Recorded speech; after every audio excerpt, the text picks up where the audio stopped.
Alhamdulillah nahmaduhu wa nasta'inuhu wa nastaghfiruh wa na'udzu billahi min syururi anfusina min sayyiati a'malina.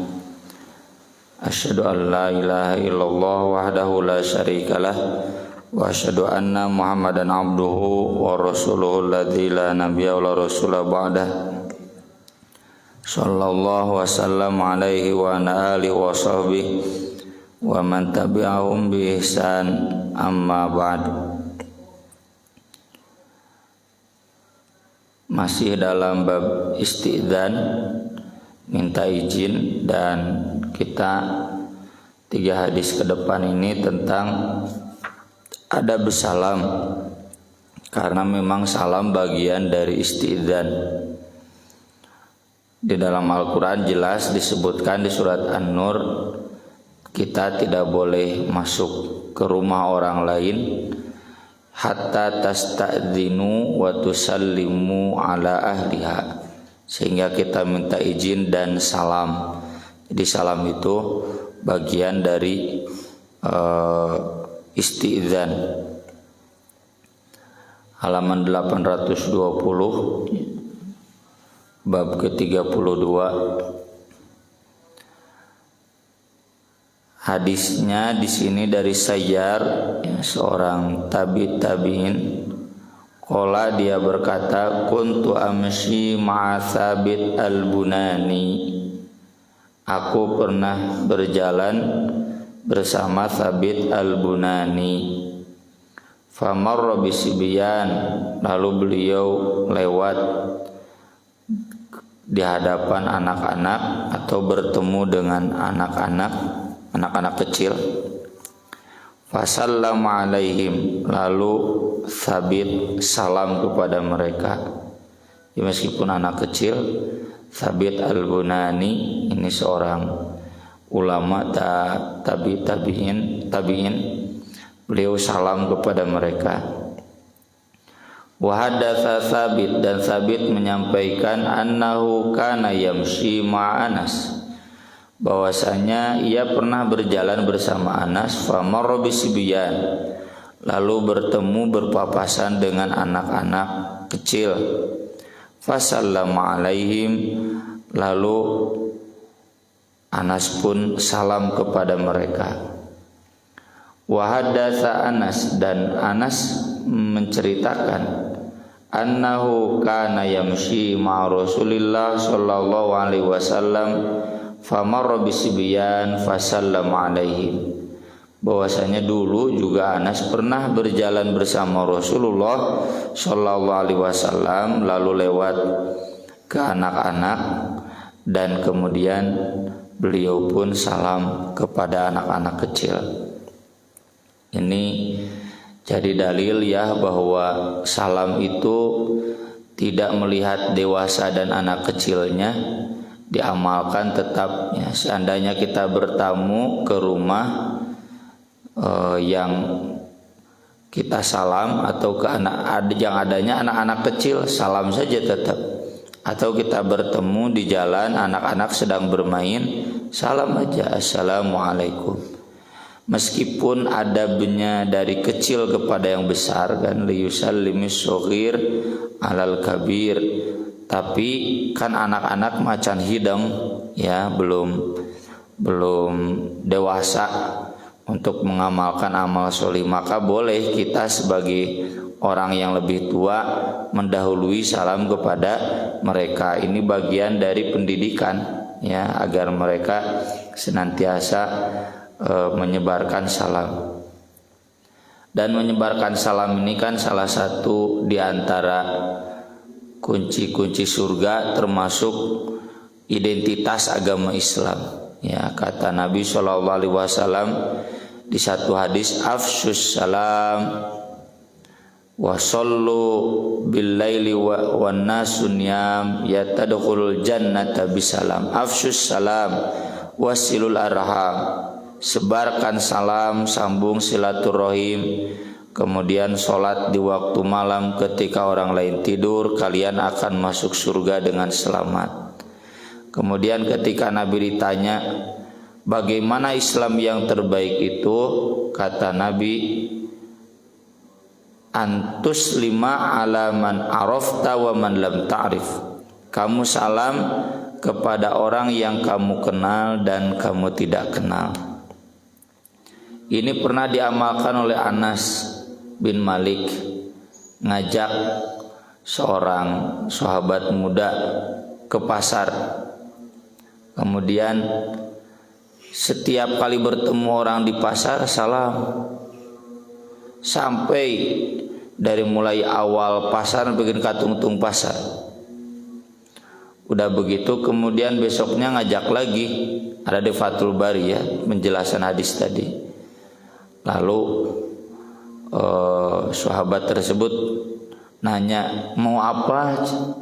Anda kemarin ke pasar nggak belanja apa-apa, cuma salam. Nah justru Anas hendak mengajarkan, ya itulah minimal kita bertemu orang lain, kita mengucapkan salam, itu pun sudah menjadi pahala yang besar dan jadi keselamatan buat kita semua. Karena kan kita salam kepada mereka, mereka pun pasti menjawab salam, wajib kan? Waalaikumsalam. Nah, jangan menyepelekan ajaran ini. Ketemu siapapun salam, dan bahkan kepada orang yang tidak kenal sekalipun. Meski bukan berarti apa yang dilakukan Anas itu satu amal mulia yang harus dirutinkan, sunnah muakkadah, enggak. Hemat saya, mohon maaf, saya memahami apa yang diamalkan oleh beliau itu sebagai pengajaran kepada muridnya, agar dimanapun bertemu, enggak harus di masjid, bahkan termasuk di pasar, ketemu orang yang bahkan tidak kenal pun salam saja. Kalau memang amal rutin Nabi pasti begitu ya, tiap pagi ke pasar salam gitu. Sahabat salam, berin kita cek tukang dagang tenaon maneh cenah si salam juga datang ke pasar bukan untuk belanja tapi ngadon untuk salam. Nah itu diantara contoh ya sunnah amal menyebarkan salam kepada orang yang kamu kenal dan orang yang tidak kamu kenal. Kemudian Nabi SAW menjelaskan di hadis berikutnya dari hadis Abu Hurairah radhiyallahu an, anna Rasulullah sallallahu alaihi wasallam maqala la tabda'ul yahuda walan nasara bisalam. Jangan kalian mendahului Yahudi dan Kristen mengucapkan salam. Kalau didahului bagaimana? Nah nanti dibahas dari berikutnya. Cukup jawab wa'alaikum. Ya nggak boleh pakai salam. Ya. Kalau mendahului wah haram. Wa idza laqitum ahadahum fi thariq fatturu ila adyaqi. Apabila kalian bertemu salah seorang dengan mereka di jalan, maka seretlah ke jalan yang paling sempit, maksudnya ke pinggir ya. Nah, ini menggambarkan perbedaan hak, perbedaan fasilitas antara orang Islam dan orang kafir.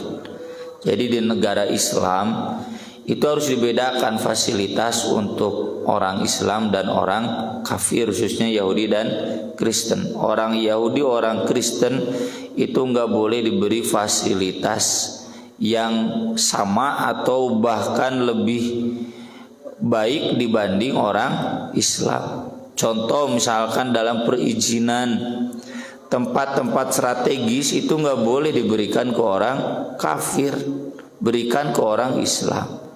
Ini praktik di jalan gimana? Jalur kanan itu hanya untuk orang Islam, ya, orang Cina, orang Kristen, kiri, teman, jalur kiri. Ya makanya saya bawa mobil di jalan tol jalur kanan, healing, nyingkir nu kafir, tong urang eleh ku nu kafir. Ya.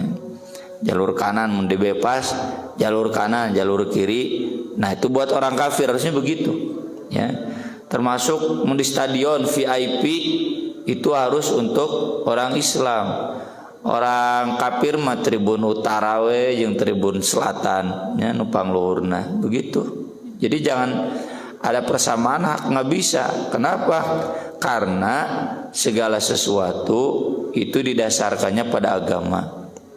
Dan ini tidak bisa disebut melanggar hak asasi manusia. Enggak. Kenapa? Karena setiap negara itu punya kebijakan memberikan hak eksklusif kepada warga negaranya. Contoh, sekelas Amerika dan Cina saja itu mereka memberikan fasilitas yang wah buat warga negaranya dalam bidang pertanian, contoh dalam bidang peternakan, ya. Buah-buahan Amerika, kan Amerika juga banyak pertaniannya. Cina itu diberikan fasilitas ku negara teh yang wah, lahannya lahan yang subur, perizinannya mudah, terus hak untuk menjualnya itu ada hak eksklusif. Meski ada perdagangan bebas, tetap buat Indonesia masukna pasar ecek-ecek, ya. Tapi buah-buahan yang masuk pasar strategis, buah-buahan dari dalam negerinya. Jadi apalagi zaman kemarin Donald Trump, ya, Donald Trump itu kan dia Amerika banget. Pokoknya Amerika hanya berhak, yang berkuasa di Amerika orang Amerika. Huawei buang banyak, tewak di penjara. Wani si Donald Trump ada rada preman saeutik. Lain saeutik eta, preman mah eta pengusaha preman. Jadi pokoknya nu Cina-Cina dikurangan pabriknya, dikurangan izinnya, dan fasilitasnya kemudian dialihkan kepada warga negara Amerika sendiri. Dan itulah yang menyebabkan Donald Trump menang. Ya, itu aneh. Kenapa? Jadi teori demokrasi yang diusung Partai Demokrat, ya, di Amerika itu ke orang Amerika nawage tidak laku, ya. Kenapa? Karena memberikan fasilitas yang mewah kepada warga negara asing. So kan si Donald Trump tegalak ke orang Arab, termasuk kepada orang ngaranna Hispaniknya. Hispanik itu orang Amerika turunan Spanyol, Meksiko. Galak. Lain Amerika asli gitu. Jadi yang turunan Meksiko, wah. Jadi dia betul-betul memberikan hak eksklusif kepada warga negaranya sendiri. Cina juga demikian, atau yang kita kenal UE itu naon?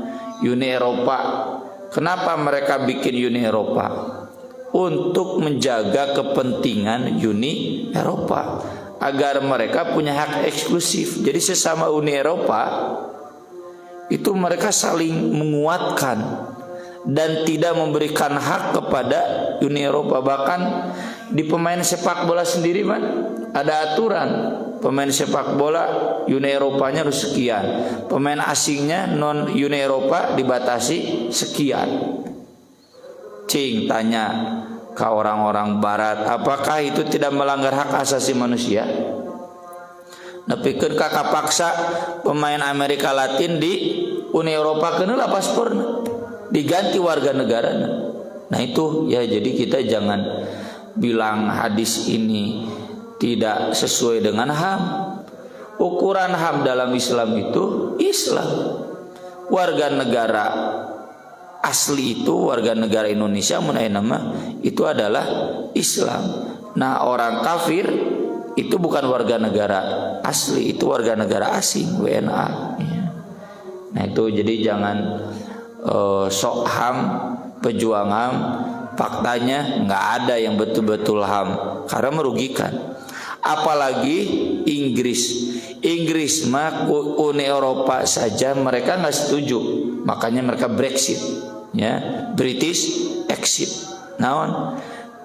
Ingin lebih eksklusif karena mereka punya mata uang yang paling kuat, pound sterling, dan nggak mau pakai mata uang Uni Eropa, euro, nggak mau pakai pound sterling. Kemudian secara ekonomi mereka ingin tetap eksklusif, nggak mau bagi-bagi dengan Uni Eropa. Cing itu hak asasi manusia. Ya. Jadi yang namanya eksklusivitas untuk kepentingan sendiri. Kalau kita di sini kepentingan umat Islam itu dipraktikkan oleh semua manusia di alam dunia itu kudu make dalih hak asasi manusia, hak asasi manusia. Kemudian yang paling inti di sini kita nggak boleh mengucapkan salam ke Yahudi dan Kristen. Kalau ke Hindu Buddha gimana? Apalagi Yahudi Kristen saja yang Tuhannya sama dengan kita nggak boleh, karena mereka kafir, tidak beriman syahadat Nabi Muhammad Rasulullah. Dan yang namanya salam itu ini doktrin utama ya dalam keagamaan, istilahnya salvation itu doktrin utama.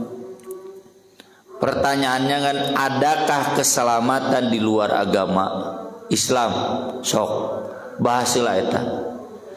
Kalau tidak ada, ya jelas berarti nggak boleh kita mengucapkan salam. Kalau kita mengucapkan salam ke orang Yahudi dan Kristen, kita berarti mendoakan mereka selamat. Dan selamat itu kan ujung-ujungnya surga. Masa orang Yahudi Kristen masuk surga? Atau mungkin itu mah berarti kita boleh kafir? Kan nggak boleh kafir. Jangankan kafir, fasik saja nggak boleh, dolim saja nggak boleh, ini apalagi kafir. Dan ini bukan doktrin kita saja, termasuk doktrin gereja semuanya. Ekstra eklesia nulla salus. Eklesia itu kan gereja, di luar gereja tidak ada salus itu bahasa Latin dari salvation, tidak ada keselamatan. Makanya pengikut gereja Katolik kalau menikah dengan pengikut gereja Protestan itu syahadat deui, sema deui ya. Saya pernah cerita, teman saya dosen dulu di Unikom, saya pernah ngajar 1 semester di sana. Dan kapok tebetah ya, biasa di lingkungan Islami, ini lingkungan itu para rugu. Itu ada dosen menikah. Ini kemana sih ibu ini menikah? Nikahnya saya tanya langsung, nikahnya dengan Kristen Protestan. Iya, dan dia syahadat lagi karena dia Kristennya Katolik. Gak mungkin diakui, tergantung nih mau gereja mana, mau gereja Katolik, mau gereja Protestan. Gereja Protestan menyebut Katolik kafir, gereja Katolik menyebut Protestan kafir. Gak ada keselamatan. Jadi ya kalau menyebut selamat Natal, selamat naon, itu hanya basa-basi, bohong. Dan Islam mengajarkan bahwa bohong itu haram. Kenapa kita harus berbohong, menyebut selamat pagi kepada orang Kristen, atau kalau hari ini Assalamualaikum warahmatullahi wabarakatuh, salam sejahtera bagi kita semua. Nah itu bagi kita semua nu haram nanti, nggak boleh. Itu memang doktrin ya, salam buat yang diajarkan oleh Kristen, nggak boleh. Nah kalau kita misalkan di forum negara, forum MPR, forum DPR, forum acara kenegaraan, apakah berarti nggak boleh? Ada dalilnya nanti. Kalau itu ada bercampur antara orang Islam dan orang musyrik, Nabi pernah kan ketika Nabi datang ke kelompok Abdullah bin Ubay yang sedang berkumpul dengan orang musyrik, di sana juga ada orang Islam, Nabi mengucapkan salam. Dan para ulama menyebutkan salam itu ditujukan untuk orang Islamnya, bukan untuk orang musyriknya. Dan alhamdulillah ya, Presiden Indonesia dari mulai Pak Karno, Pak Harto di forum-forum negara itu mengucapkan Assalamualaikum warahmatullahi wabarakatuh. Ngan kadienakeun ditambahan. Jadi salam sejahtera untuk kita semua ku PSBY. Tuluy ku Jokowi hebat deh ditambahan. Ya, naon? Wa budasyatsu nu karar itu. Salam Konghucu, salam Hindu di Bararawa. Itu berarti mendoakan keselamatan untuk orang Hindu, untuk orang Buddha, untuk orang Kristen dengan mengatakan salam sejahtera bagi kita semua, haram hukumnya. Kan tadi keselamatan itu bagian dari akidah. Ketika kita meyakini dan harus meyakini tidak ada keselamatan di luar Islam, ya udah, nggak boleh, haram. Ya. Jadi usulan Gus Dur dulu, selamat pagi, selamat siang kepada siapa saja nggak bisa. Dan kita alhamdulillah ya MUI masih galak dan mengatakan itu haram. Jadi nggak bisa kita amalkan. Termasuk mengucapkan selamat Natal tanpa mengurangi hormat kita kepada Profesor Quraish Shihab, ulama tafsir di Indonesia saat ini yang belum ada menandingi karya beliau, tapi kita tidak sepakat fatwa beliau yang mengatakan boleh mengucapkan selamat Natal. Atau Bapak Wapres kita yang terpaksa oleh lingkungannya kemudian mengucapkan selamat Natal, padahal memena ngeluarkan fatwa nggak boleh, ya. Bapak Wapres kita itu di MUI-nya aliran galak, ya, sokwe tinggali itu sepanjang sejarahnya. Cuma memang semenjak beliau jadi wapresnya longgar. Anak jigana ulama mah tuh jadi wapres bisa ke bawah longgar. Itu jelas ya, tidak boleh mau salam assalamualaikum, mau mengucapkan selamat pagi atau salam sejahtera untuk kita semua, atau selamat Natal, selamat tahun baru, nggak boleh, haram. Selamat hari Imlek nggak boleh, haram. Pernah saya tuliskan di At-Taubah Institute, orang Imlek nage orang Konghucuna lagi protes apa-apaan. Ya, mungkin jangan sebut selawat ini eksklusif buat kami penganut agama Konghucu lain tuh kudu basa-basi, ya. Termasuk usulan Prof. Din Samsudin, mantan ketua Muhammadiyah, sebagai basa-basi saja. Buat apa basa-basi, ya. Hanya kebohongan. Islam mengharamkan kebohongan. Nah, kalau terbalik gimana? Orang Yahudi, orang Kristen mengucapkan salam. Si ibu ke pasar baru, pan si engkau tes otomatis assalamualaikum Bu Haji, cina gitu. Ya kalau kan udah ditiung kabeh Bu Haji, can haji oge. Kade tong refleks waalaikumsalam, jangan. Ya. Ini dalilnya dari Jabir bin Abdullah radhiyallahu anhuma qala sallama nasun min yahud ala Rasulillah sallallahu alaihi wasallam. Ada beberapa orang Yahudi salam kepada Rasulullah sallallahu alaihi wasallam. Faqalu, mereka salamnya itu assalamualaikum ya Abul Qasim. Itu assalam, asam itu artinya kematian, kebinasaan. Paes ya mani gitu. Wahai Abul Qasim. Maka kemudian Nabi menjawab wa alaikum. Faqalat Aisyah radhiyallahu anha wa ghadibat. Sementara Aisyah marah. Dalam riwayat lain Aisyah mengatakan alaikumussalam wal la'nah. Kamu yang mati, kamu yang dilaknat, cenah gitu. Terus kata Aisyah ke Nabi, awalam tasma' ma qalu. Nabi, Anda mendengar apa yang mereka katakan? Kan mereka menyebut assalamualaikum. Kenapa Anda jawab waalaikum? Ya. Maka Nabi menjawab bala qad sami'tu, iya aku sudah dengar. Faradatu alaihim, aku pun kan sudah menjawab kepada mereka. Dalam riwayat lain Nabi justru balik bertanya, awalam tasma'i ma qultu. Kamu enggak dengar apa yang aku katakan? Kan aku katakan tadi waalaikum. Wa inna nujabu alaihim, salam kita, balasan salam kita akan diijabah untuk mereka. Wala yujabuna alaina, tapi salam mereka tidak akan diijabah untuk kita. Jadi najan orang Yahudi, orang Kristen nyebut assalamualaikum wa mau diijabah, hamur-hamur. Tanaga orang malik doa waalaikumsalam, rugi atuh. Ya. Jadi orang ngadoakeun kemaranehna selamat. Dan itu doa yang sia-sia, kan nggak boleh mendoakan untuk orang kafir.